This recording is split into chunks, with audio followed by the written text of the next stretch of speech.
Dans cette vidéo, je vais vous expliquer comment réaliser un suivi de budget dans un an. Donc le but du suivi de budget, c'est lorsque vous avez réalisé un budget initial, que ce soit pour une entreprise en constitution ou pour une entreprise existante, au lieu de laisser votre budget au placard, de l'utiliser réellement comme un moyen, un outil de pilotage pour votre entreprise. Donc ça veut dire qu'on va comparer les chiffres réalisés, les chiffres réellement issus de la comptabilité, avec les chiffres du budget. Et après de regarder les écarts et de regarder où est-ce qu'on a bien performé et où est-ce qu'on a moins bien performé. Donc ici, j'ai un dossier avec un budget initial. Et donc le suivi de budget, pour y accéder, j'appuie ici sur le bouton et il est accessible pour tous les abonnés de Anna. J'appuie sur suivi et ensuite je vais devoir déterminer la période pour laquelle je vais réaliser mon suivi de budget. Généralement, ça sera sur une durée de 12 mois, donc ici dans ce cas-ci du 1er janvier 2023 jusqu'au mois de décembre 2023. J'appuie sur le bouton activer le suivi et là je vais avoir la possibilité de réaliser une nouvelle importation. Attention, il faut bien sûr réaliser l'importation par ici et pas par le bouton qui apparaît là-bas dans certains autres écrans. Ceci afin de comparer les données réalisées avec les données budgétées et de ne pas écraser mon budget initial. Donc j'appuie bien ici sur nouvelle importation du réalisé pour importer mes données de mon logiciel comptable. Donc pour vous montrer un peu le type de fichier que je vais importer, ça va être un fichier de la sorte. Avec ici, dans ce cas-ci, pour le mois de janvier, le mois de février et le mois de mars, différentes données. Donc dans ANA, j'appuie sur Nouvelle importation du réalisé, et là, je vais aller chercher mon fichier.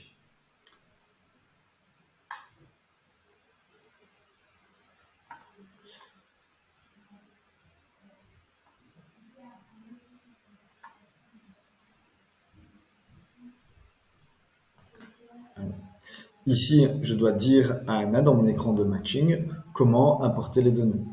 Au niveau du délimiteur entre colonnes, dans ce cas-ci, je suis sur du point virgule et après je vois qu'en haut ça apparaît beaucoup plus visiblement et avec mes 5 colonnes. Séparateur de décimales, je suis bien sur des virgules.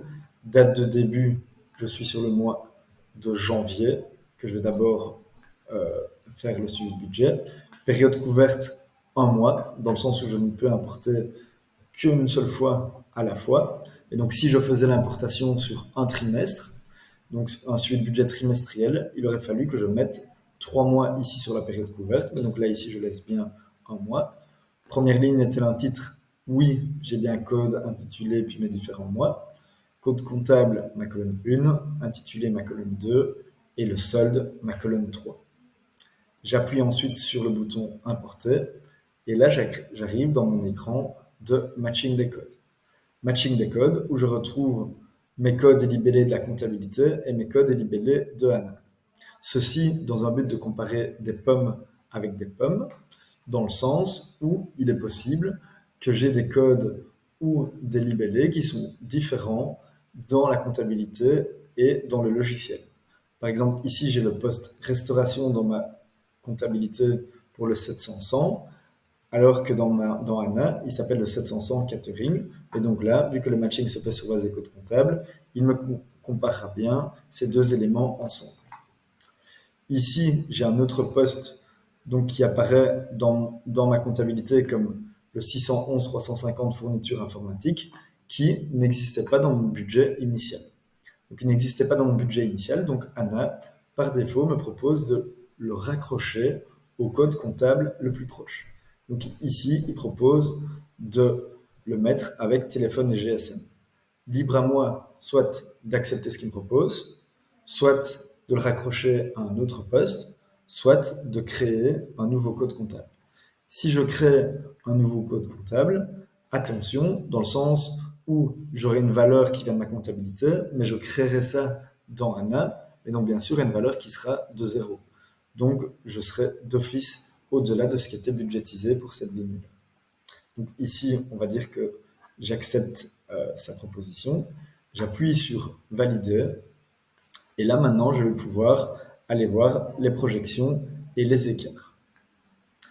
Avant d'aller voir les projections et les écarts, je vais faire une deuxième importation du réalisé avec mes données du mois de février.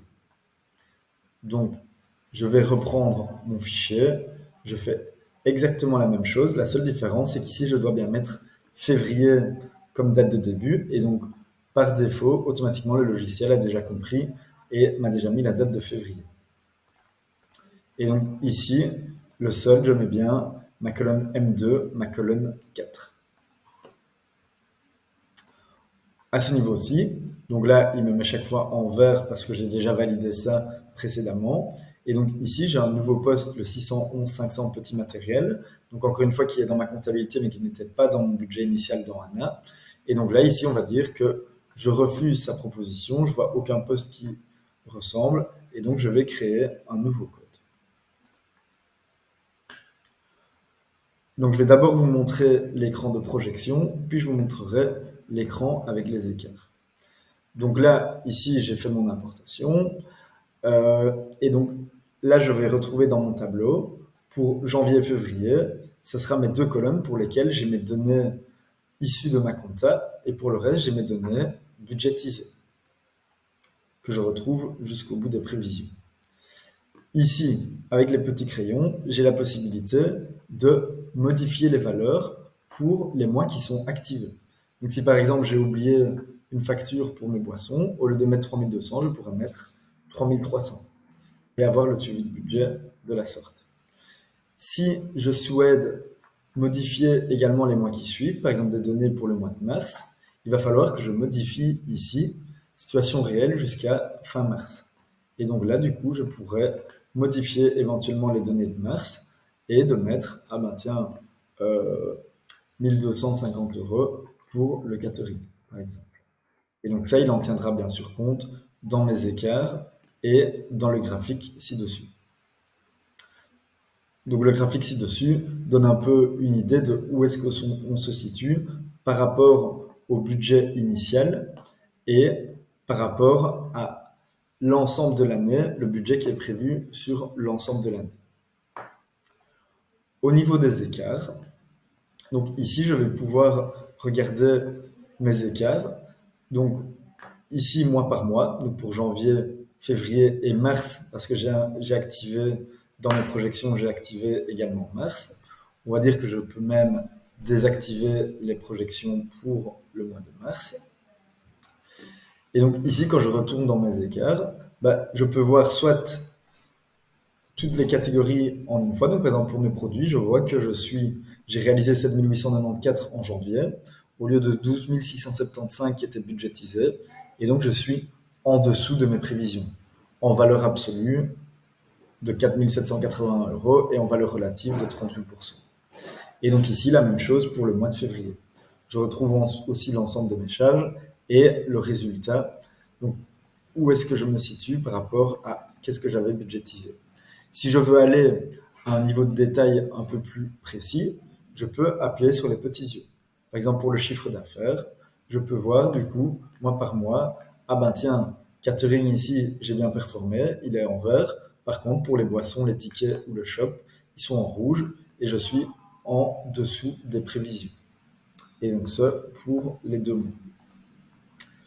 Une autre chose intéressante à savoir, c'est ici la période souhaitée. Je peux soit de l'avoir en mensuel, soit de l'avoir en trimestriel, soit en personnalisé. Et lorsque je travaille en personnalisé, je peux par exemple avoir la période cumulée janvier-février. Autre chose à vous expliquer avant de passer à la génération du rapport, c'est qu'on a la possibilité d'ajouter des commentaires. Et donc ici, je peux expliquer les commentaires, mettre mon narratif sur mes chiffres, que ce soit dans mes écarts et également dans les projections, j'ai aussi la possibilité de rajouter des commentaires. Une fois que tout est en ordre, je vais pouvoir passer à la génération de mon rapport. Donc j'appuie sur la petite imprimante en haut et ici je peux sélectionner un template suivi. Donc j'ai un template suivi qui va prendre en compte simplement les données propres au suivi de budget et notamment aussi le compte de résultat qu'on a choisi d'ajouter. J'appuie sur appliquer la configuration, je télécharge et j'ai un rapport qui est que je vais télécharger de suite et que je vais pouvoir utiliser avec mes différents stakeholders pour leur montrer où est-ce que je me situe par rapport au budget initial et leur montrer que je travaille bien ou je travaille pas bien, mais je vais pouvoir leur montrer un suivi des chiffres. Donc ici, j'ai ma page de garde, ma page de ma table des matières, la signalétique, et après, j'arrive réellement à mes projections, ici avec le détail. Puis après, au niveau des écarts, tout ce que je vous montrais précédemment dans ANA, vous allez le retrouver ici dans le rapport final. Et donc ici aussi le détail, ligne par ligne. Et donc ici, parce que j'ai sélectionné la période, donc j'ai tout ça en cumulé. Mais si j'avais laissé en mensuel, j'aurais eu une colonne en plus donc une colonne pour janvier et une colonne pour février. Voilà donc comment réaliser un suivi de budget. N'oubliez pas, si vous avez des questions ou des remarques ou besoin d'assistance, n'hésitez pas à nous sonner et on sera ravis de vous aider.